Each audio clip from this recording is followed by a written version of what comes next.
again, back with another vlog or video. So for today's video is gagawa na naman tayo ng another tutorial. So ang tagal natin na wala sa pag-video, sa pag-vlog. Ang tagal natin walang upload sa YouTube. So now, dahil day off ko ngayon sa trabaho ay kakapag-singit ako ng pag-vlog. At medyo hindi na rin tayo busy ngayon sa mga araw na to kasi alam mo yun, nagkakaroon na tayo ng mga time at free time para mapag-video ulit. So start na to guys. So yun, kitang-kita nyo sa background nyo, may Christmas tree na tayo dyan kasi malapit ng Christmas and abangan nyo yung mga 12 days of Christmas natin. So abangan nyo yun. So for now, is gagawin naman ako muna ng tutorial. So ano yung gagawin ko tutorial na to guys? So kung gagawin ko ay, nakita ko na siya sa YouTube.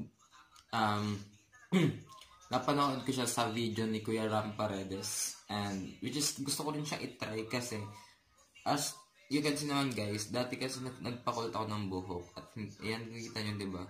Medyo iba na siya. Hindi na siya katulad ng dati kong buhok. Guys, yun makikita nyo kung parang naging kulot dati. Yan kasi, yung buhok ko, ganyan siya. Yan. Yan, puro ganyan yung buhok ko, kulot siya. Ngayon, gusto ko siya ngayon maging... Kasi dati, parang reprimanded yung buhok ko. Medyo parang kulot-kulot na siya. Tapos, ang dry niya. So, yun, gusto ko nga simulan itong video na to and let's go to the video. Ang kailangan na natin dito ay isang product lang which is the Store Margarine. Yan. Yan ang kailangan natin para sa ating gagawin. Instant rebond kasi napanood ko lang din siya. So, gusto ko na siya i-try and simulan natin. Let's go. Yan.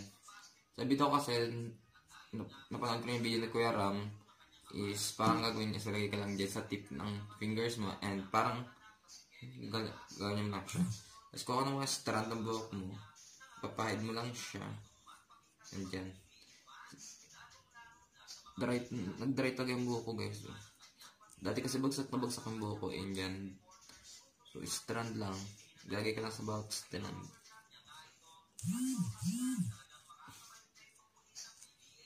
Yun.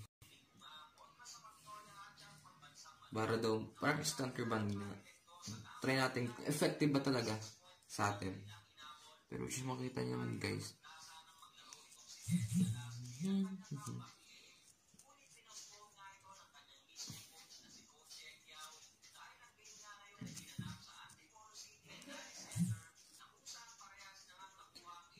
Dati mahaba buhok ko pero weekly na siya. Weekly siya simula nagpakulot ako.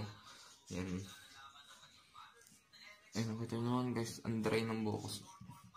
Tingnan natin, after nito, anong kakalabasan? Kung dry pa rin ba yung buhok ko at nawala na yung mga konting kulot. Let's go. Tingnan natin kung instant rebond nga siya after nito.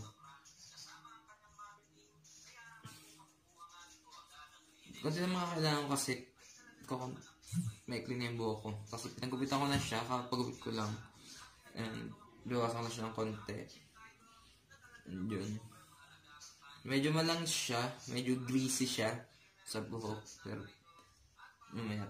Tingnan natin after nito kung talaga bang instant rebond yung mangyayari sa buhok natin. And yun.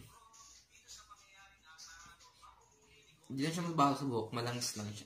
May Star Margarine pa rin. Ngayon nangingintab na yung buhok ko.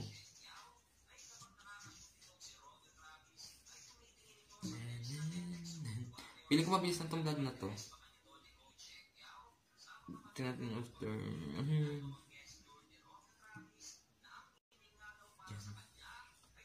So may after nila, susuklayin natin. Pagkasuklay, then saka natin siya babanlawan. And tingnan natin yung effect niya sa ating buhok. Yan, medyo kumikitab yung buhok natin. And sana hindi na siya katulad nung natin buhok ko. Yung mapakita ko sa inyo kasi ganito yung buhok ko dati. Gaya siya sa kulot. Dating straight yung buhok ko talaga para ako nagpapariban araw-araw. Tapos nagpakulot ako bigla. And dun sira yung buhok ko na para bang hindi ko na maintindihan. Na nagda-dry siya. Nakulot siya pero dry siya. Tapos buhaghag. Alam yun. So tingnan natin dito kung babalik yung dating reband ng buhok natin. Na straight parang bagsak na bagsak. And As you can see naman, medyo makintab siya at hindi ko alam kung ano nangyayari na. And yun, siguro yan. Gawin nyo lang guys, kung mahaba naman yung buhok nyo, siguro, try yung by strand yung gawin nyo. Like, parang pag ganito. And yan. Tapos, saka, siguro, kailangan siguro ng sukulay. Para, lahat ng tip, siguro simula doon sa pinakadulo, papunta doon sa tip ng buhok nyo. Para lahat, merong laman. And yan. Grabe, ang tagal ko hindi napag-vlog. Sobrang tagal as in. Last upload ko yata is 4 weeks ago. So, almost 1 month na din yun. Mag-go 1 month. So, ngayon, nag-start tayo mag-upload ulit. May mga free time. Lagi akong opening ang pasok. So, sa hapon siguro makapag-vlog tayo. At makapag-usap tayo guys. So, mag-iisip siya na pwede vlog natin. And syempre, abangan sa December, magta 12 days of Christmas tayo. Abangan yung vlog na yun. Yun ay araw-araw. As in araw-araw. Basta 12 days of Christmas siguro. Simula December 1 hanggang, or depende naman, basta abangan yung 12 days of Christmas. And may mga, siguro may mga kasama ako doon. Siyempre maghanap tayo ng iba pa mga kasama nating vloggers na pwede natin isama sa video. So yun. Yung I think nalagyan ko na naman lahat. Paray ko. Yan, I think nalagyan ko na naman siguro. And yan. At sa bandang sa rin ng buhok ko. Kaya titingnan natin mamaya. So try ko lang muna siyang i-leave for a minute lang guys. Then after ko, so siguro babad yung sa buhok nyo ng mga 5 minutes bago nyo banlawan, tapos sakoy. So yun. Balikan ko yung after nito. Tingnan natin kung ano magiging result ng buhok ko. And let's go. So siguro dagdag ko pa kaya para mas effective. So yun. Tingnan natin yung effects ng buhok. Kung instant rebond nga ba talaga? Effective nga ba talaga? So, yun. After 5 minutes babalik ako guys.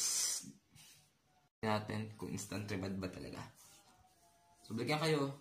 And 3, 2, 1. Let's go. Balik tayo. And yun, after ng ilang minuto, and nabalawa ko na siya, and yun, binawa ko na siya. Pero yan, nakakap ako sa inyo para hindi ka agad makita kung ano nga ba yung result. So, sobrang natutuwa ako sa result kasi from dating dry and medyo kulot-kulot yung buhok ko, ngayon, eto na siya. Dito na ba kayo makita? And let's go. You know. Guys, kung makikita nyo, yan, nag-straight talaga siya, effective instant rebond guys. So, alam mo yun, alam mo yun, namimis kong itong buhok na isang ganyan. Ayun, sobrang lambot niya. And medyo makumintab yung buhok ko. And sobrang lambot niya talaga sa buhok guys. Para talaga nagpa-rebond. And alam mo yun pa, instant rebond talaga. So, mura lang siya. 30 pesos lang yung ganong kalaking SARM ngayon. Tapos, konti na magagamit mo. And dyan, instant rebond na gas. Sobrang effective niya guys. So, kung gusto niyo siyang try nyo na din kasi talagang ang ganda sa buhok. Alam, instant Korean look guys. Stamp bangs pantay. Para akong naglagay na ng bangs na ito. Di na ako magsuklay May bangsa tayo.